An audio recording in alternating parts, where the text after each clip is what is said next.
Assalamualaikum warahmatullahi wabarakatuh. Perkenalkan, nama saya Muhammad Firman Ardiansyah, dipanggil Firman. Saya dari Prodi Manajemen Pendidikan Islam di Institut Al-Yasini Pasuruan. Saya di sini mau mempresentasikan makalah saya yang berjudul Dasar-dasar Epistemologi. Dasar-dasar epistemologi. Latar belakangnya berbicara tentang filsafat ilmu, pasti akan menjumpai tentang istilah epistemologi. Sebab manusia tidak hanya memerlukan kebutuhan pokok saja, akan tetapi manusia juga memerlukan informasi untuk mengetahui keadaan dan keinginan setia mereka. Manusia adalah hewan yang berpikir adalah bertanya adalah mencari jawaban. Mencari jawaban adalah mencari kebenaran, mencari jawaban tentang Tuhan, alam, dan manusia. Artinya mencari kebenaran tentang Tuhan, alam, dan manusia. Tegasnya manusia adalah pencarian kebenaran. Rumus masalahnya. Yang pertama, apa pengertian epistemologi? Yang kedua, bagaimana ruang lingkup epistemologi? Yang ketiga, apa saja aliran-aliran epistemologi? Pengertian epistemologi. Epistemologi adalah cabang filsafat yang membahas tentang usul-usul, cara memperoleh dan kebenarannya pengetahuan.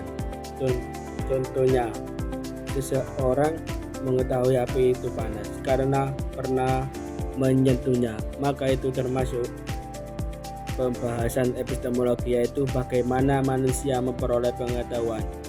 Kalau tidak disentuh pasti tidak tahu kalau itu barangnya panas.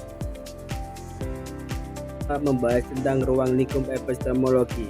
Ruang lingkup epistemologi adalah cabang filsafat membahas tentang pengetahuan, dari mana pengetahuan berasal, bagaimana cara mendapatkannya, dan apakah pengetahuan itu benar.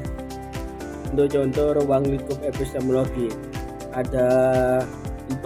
1. Sumber pengetahuan.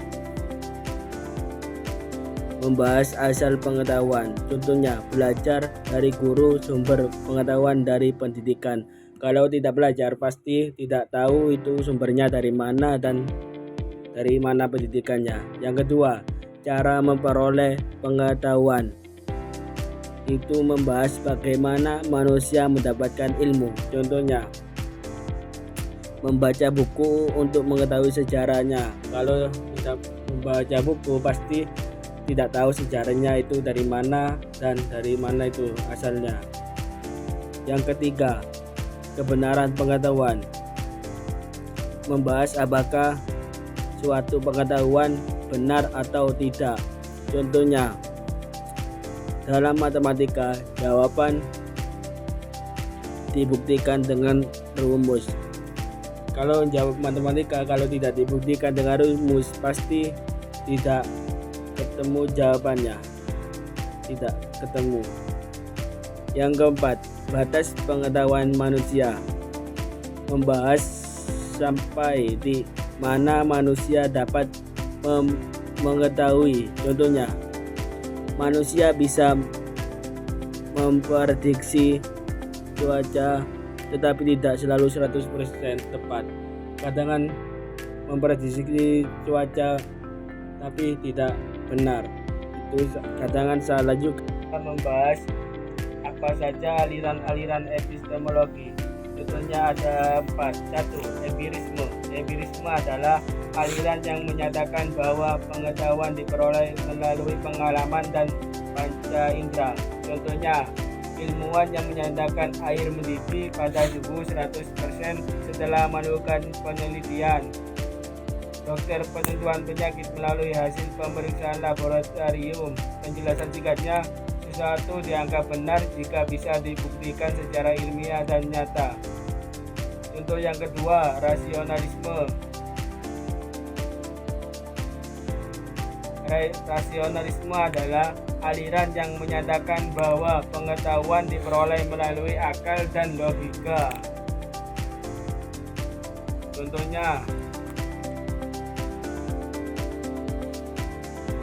Contohnya seperti dalam matematika 2 tambah 4, 2 tambah 2 sama dengan 4 diketahui melalui akal dan perhitungan.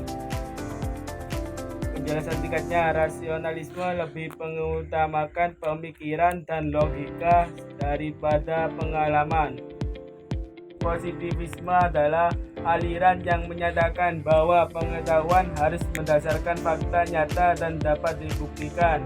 Contohnya, ilmuwan menyatakan air mendidih pada suhu 100% setelah melakukan penelitian.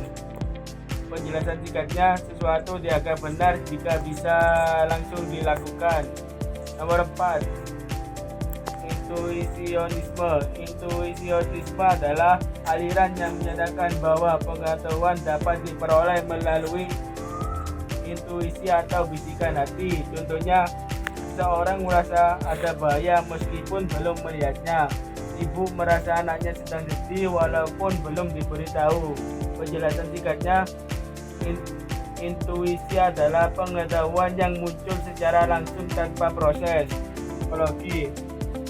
Epistemologi adalah ilmu yang membahas tentang asal, cara memperoleh dan kebenaran suatu pengetahuan. Epistemologi berpengaruh dalam banyak bidang kehidupan, terutama pendidikan, ilmu pengetahuan, dan cara berpikir manusia. 1. Mempengaruhi cara berpikir manusia. Epistemologi mengajarkan manusia untuk berpikir logis, kritis, dan mencari kebenaran berdasarkan bukti. Contohnya, seorang siswa tidak langsung percaya berita di media sosial, tetapi mencari sumber yang benar terlebih dahulu dari sosial.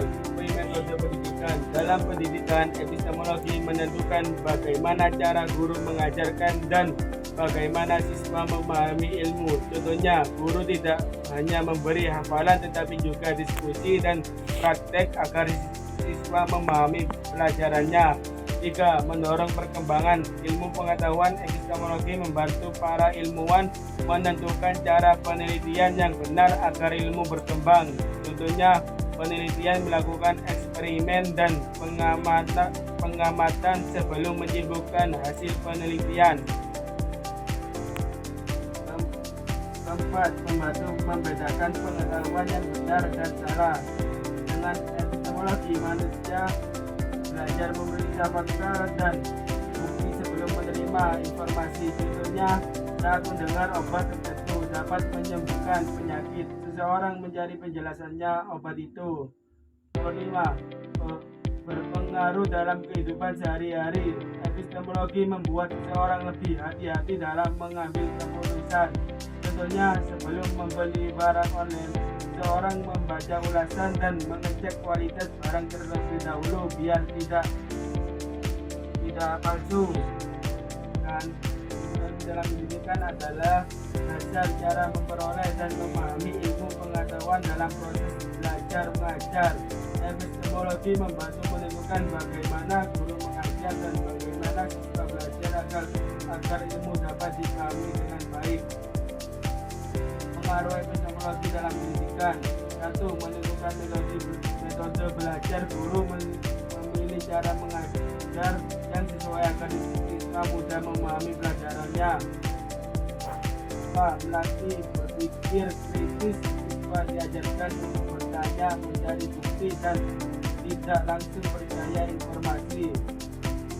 3. Membantu memahami ilmu dengan benar. Epistemologi membuat proses belajar lebih terarah dan berdasarkan fakta. Bersumber pengetahuan. 1. Panca indera. Pengetahuan diperoleh dari melihat, mendengar, menyentuh, dan merasakan. Contohnya, mengetahui es itu dingin karena menyentuhnya. 2. Otoritas. Pengetahuan diperoleh dari orang yang ahli atau percaya. Contohnya, belajar agama dari ustaz atau gurunya. Kesimpulannya, epistemologi merupakan cabang filsafat yang membahas tentang pengetahuan mulai dari asal pengetahuan, cara memperoleh pengetahuan, hingga cara menentukan sebenarnya. Dalam epistemologi terdapat beberapa aliran seperti empirisme, rasionalisme, positivisme, dan intuisionisme yang memiliki pandangan berbeda tentang sumber pengetahuan manusia. Pengetahuan dapat diperoleh melalui pengalaman, akal pikiran, intuisi, otoritas maupun wahyu. Dengan mempelajari epistemologi, manusia dapat memahami cara berpikir yang benar-benar dan lebih bijak dalam menerima maupun menggunakan ilmu pengetahuan dalam kehidupan sehari-hari.